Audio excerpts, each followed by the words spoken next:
Hello, true duelists.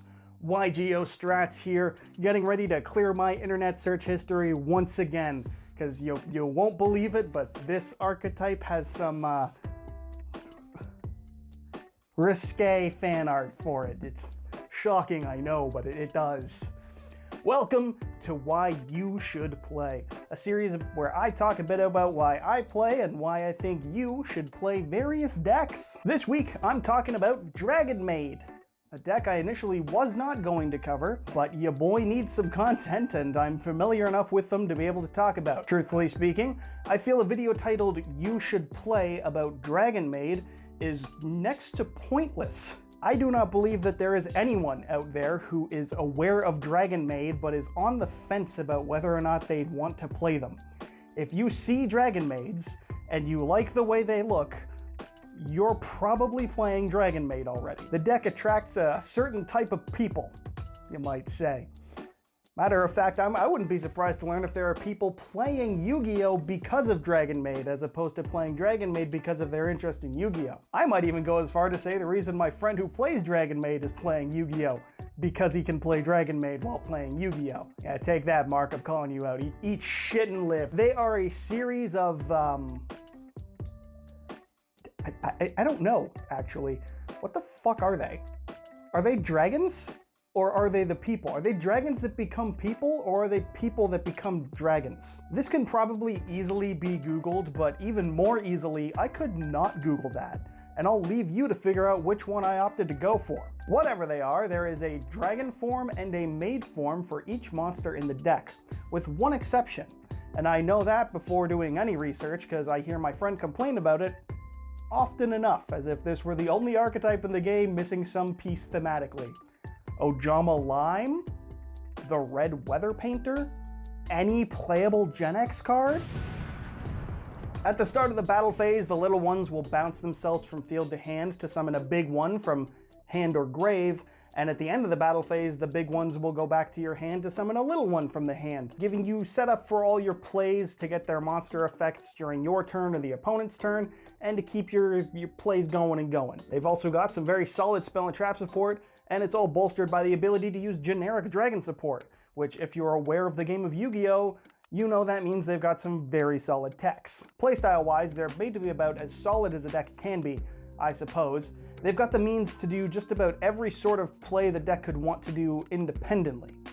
Parlor is the Armageddon Knight for the entire archetype, sending any Dragonmaid card from your deck to the grave on summon, except for a copy of itself, of course. Nurse is the in-theme Wolfbark, reviving any of the main deck Maid Dragonmaids, or level 4 or lowers. Chamber is the Stratos for your deck's spell and traps, which most players should be familiar enough with if you've been playing in the meta that had Dragon Link, which is just about every meta since that deck came out. And there are two other ones that my friend doesn't play, and I think most people don't. Kitchen is a Stratos for your monsters, but will require you to send a Dragonmaid monster from hand to grave as well, because, fuck, just a reliable Stratos for the deck, apparently? I have no idea. Why does it have to discard? And then Laundry, the newest buddy from Master Duel as of my making this video, and the most expensive one too, if I'm not mistaken, because you fuckers will pay for it, and you know it. It's also the worst one in the entire deck, hilariously enough, milling 3 cards from the top of the deck on summon. Why? No, I'm asking you, why does it mill? What synergy does the mill have with anything else in the deck beyond maybe a grave effect of tidying? Like, why does it mill? The world may never know. But, as the Bible says, for every woman, a dragon. Except Chamber, of course, because fuck you, Mark. I'm, of course, speaking of the Bible of card design. You gotta leave some cards open for future support to get people to buy those upcoming sets, of course. Your big dragons in the main deck are all either level 7 or level 8, and the maids will specify taking into a dragon that is the level of its corresponding counterpart. So for example, Parlor specifies taking into a level 8 dragon, and Lorpar is level 8. They're the same being. I'm still not sure if they're maids or dragons. Name-wise, each of the dragons is the name of the maid form rearranged. So Parlor becomes Lorpar. I'm told that in other languages, the names are much, much cooler and also better and just smarter, which really just blows my mind. You're telling me that someone who is a fan of Dragonmaids would be critical of translations? What a unique and brave stance, my god, the true heroes of this nation. They all have a discard effect, and they all cannot be destroyed by card effect while you control a fusion monster. And they can tag into the Maid of the respecting level that their Maid is, so green goes into the level of the green card. Green is of course Lorpar, with the effect to discard itself and target a face-up monster the opponent controls, and then that target can't activate its effects on field for the rest of the turn. If that was a quick effect, this would be phenomenal. As it is, it's still pretty great. Ernest is pink, and it is a quick effect. Oh boy! It discards to special summon a Dragonmaid monster from your hand, and is also solid. Tinkek is the red one, and therefore the coolest, and its discard effect is to give a Dragonmaid monster you control 2,000 attack for the turn. Take that, Alistair. Nudiarl? This one is the second effect to interact with the opponent that I've covered. It discards to target a monster in either player's grave and then shuffle it into the deck, which, like Lorpar, if it was a quick effect, that would be great. As is, a decent tech. The other two monsters are their fusion monsters, starting with House. It needs any Dragonmaid monster and any dragon monster, and therefore could be summoned using 2 copies of itself, but never will be. Just wanted to let you know. During the standby phase, it can target another Dragonmaid monster you control, and then summon a Dragonmaid from your hand or grave with a level 1 higher or lower than that target. Its other effect is to target and destroy a monster the opponent controls when another dragon monster you control returns to your hand outside of the damage step. A little underwhelming maybe, but if nothing else, it is a 3k beater and can pop some monsters from time to time. I have no idea how you pronounce this card's name, but I choose to say Shu. It needs any Dragonmaid monster and any level 5 or higher dragon to make itself, and therefore can also be made using 2 copies of itself, and also never will be. It's got a similar effect to House, but better during the standby phase, summoning any level 9 or lower Dragonmaid from the hand or grave. Free pluses for being on board.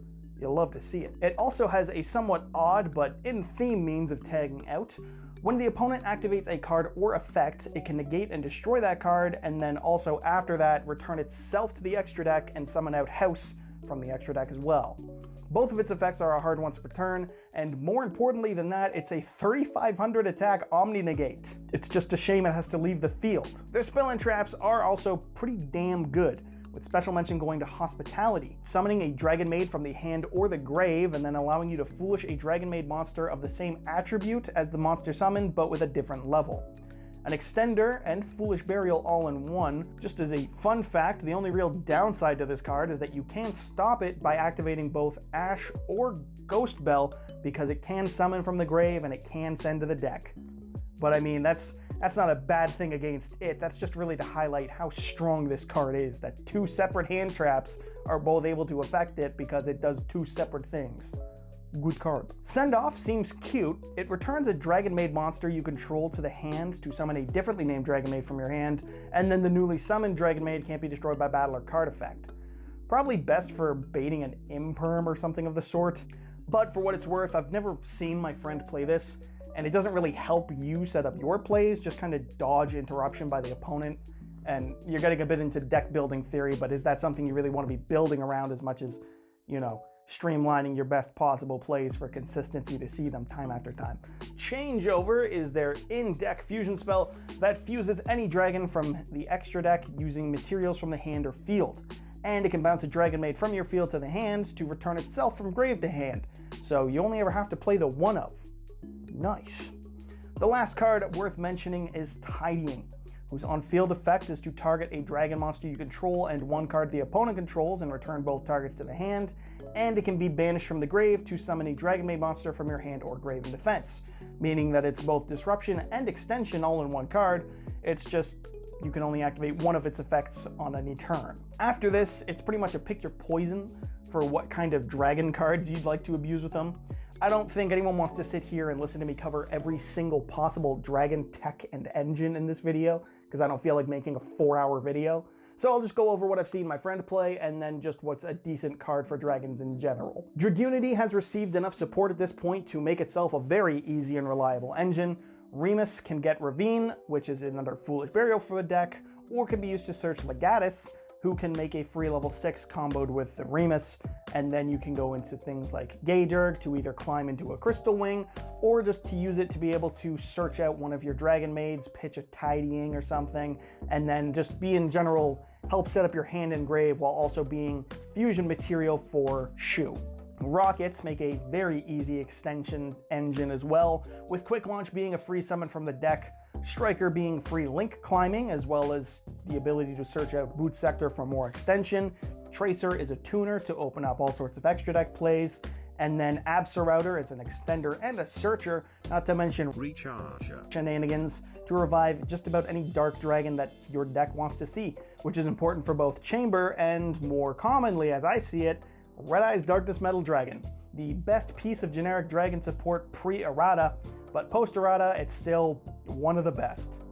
Noctovision also can get special mention, and Hieratic Spheres is a very solid and annoying piece of disruption for the opponent's turn to end on. And that's without mentioning things like Guard Dragon support, Dragon Shine, or if you're going for a more Chaos-themed build, Seyfert and Baby Chaos Dragons. Trust me, Dragon is one of the most supported types in the entirety of the game, if not the most supported type. You can find plenty of things to put into your deck to play just about any way you might want. As always, the deck is not without its weaknesses. The term I've always used to describe the deck is fair. There's not a single card in the deck that I would call broken. Tidying and Shu are both very, very good, do not mistake me, but they're the best of the bunch, and Zeus exists, I guess is an easy way to put it. Each of the cards, with the exception of House, have a hard once per turn, and as I've kind of mentioned, they're mainly used for setting up plays and going into bigger and better cards, as opposed to making the plays themselves. Which is more than fair and not at all a bad thing, it just means that this is ultimately an engine competing with every other engine to make its end boards. And if you've ever seen an adventure pile deck, you know that some good stuffed ducks you know that some good stuff decks are really capable of putting out phenomenal end boards. The most common end board I see my friend make with consistency is a Spheres and a Shu, which is a very solid, a Disrupt and a Negate, and the Spheres will search into maybe another piece of disruption, because Albaz is another thing it can play, or if nothing else, Chamber or something to set up more plays. But the high-level contenders aren't really too threatened by a Negate, a Bounce, and maybe another piece of disruption. It is a very, very capable deck and engine, and has played very well against the likes of my Paleo Frog or my other friend's Lightsworns. But those are all capable decks, and none of them are what I would call high-tier contenders, or put bluntly, a threat to things like Sword Soul or Branded. You can add in the most powerful generic dragon cards to mitigate this somewhat, but it's always existed in the same bubble for me that things like Fusion Lunalight Zodiac did back in 2017. And just to be clear, I'm not talking about like Fusion Substitute Zoo that played 2 copies of, what was it, Black Sheep? I mean like a dedicated Lunalight fusion engine to make Leo Dancer alongside the Zoo engine as some people played back in 2017. Leo Dancer was a great boss monster to win the game in a turn, and Zoo was an insane engine of consistency and disruption. But there's a reason Zoo is talked about in this game's competitive history, while Lunalight just isn't. That was the case of adding the pet deck to the strong one, and while there was synergy, it was clear which half was the bigger threat in your games. The same thing kind of applies to Dragonmaid in my eyes, and that really at its best you're playing a pet deck version of Dragon Link. If you wanted to play at the highest possible level, it's just Chamber and Tidying as a 2-card engine, and that's really it. And topping deck lists will support that better than any idiot on YouTube talking into a camera. Otherwise, you're just playing a lower level Dragon Link, with the payoff being a pretty nutty Omni Negate. To which I actually say, good, pet decks are fun, and means I get to play things like Paleo Frog without getting stomped on game after game.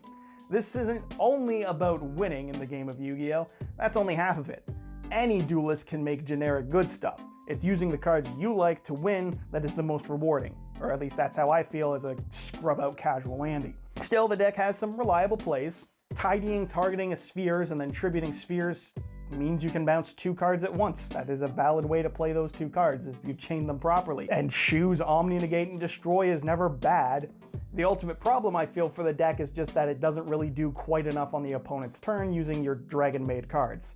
House can pop cards, but only monsters, and only when your dragons are bounced, which outside of tidying, which you get 1 of per turn, means that they're going to have to wait until the battle phase to pop cards, and Lord knows there's enough ways to clear a board in the main phase and then use your battle to win.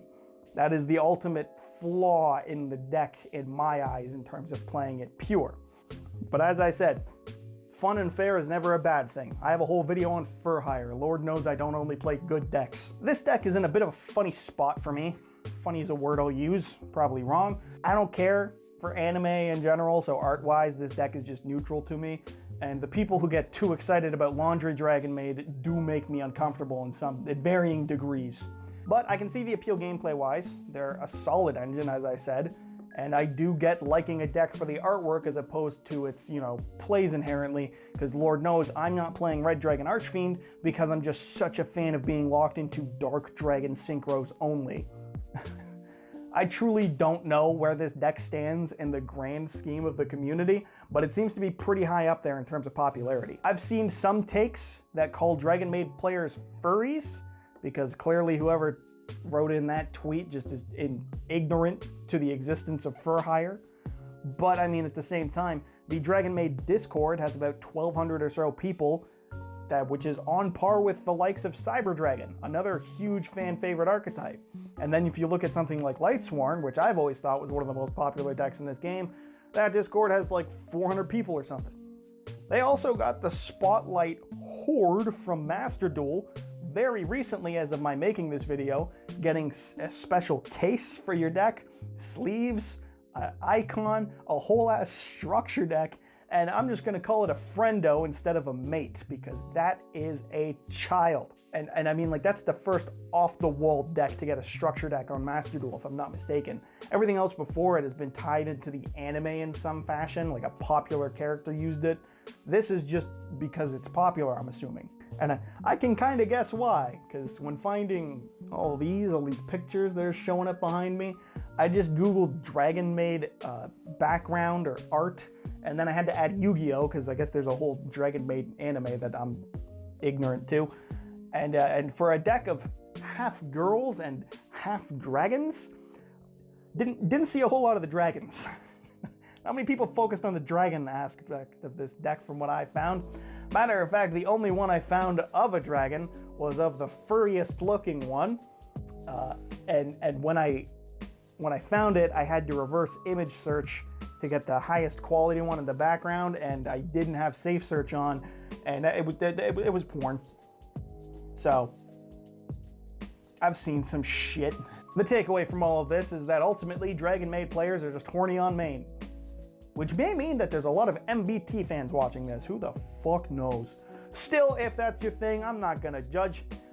The only thing I'll judge you for is what playmat you bring to locals. Because I've seen some comments about these cards, and I've typed in Dragonmaid mat into eBay just to see what comes up. And look, man, to each their own, but some of you need to start jerking off before making some purchases, okay? Let's just be fucking real here. There's some sussy shit going around.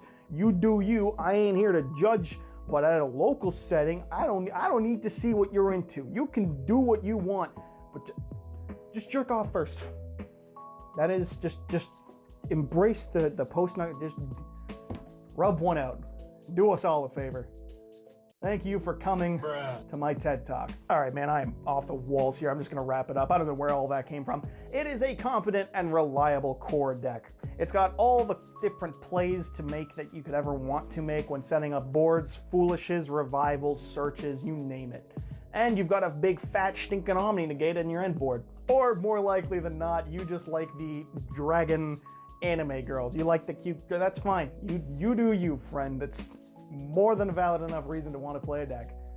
Thank you for watching. Leave a like and a comment if you enjoyed, and I still don't know if they're people or dragons. Please, someone read the lore that I was too lazy to read. Explain to me what the fuck is going on. Are they people or are they dragons? Because that will determine whether or not you're a furry. All right, that's on the line with you guys. You need to figure it out for yourself. That's an important thing you need solved. Anyway, as always, Subscribe to YGO Strats so you too can become a true duelist.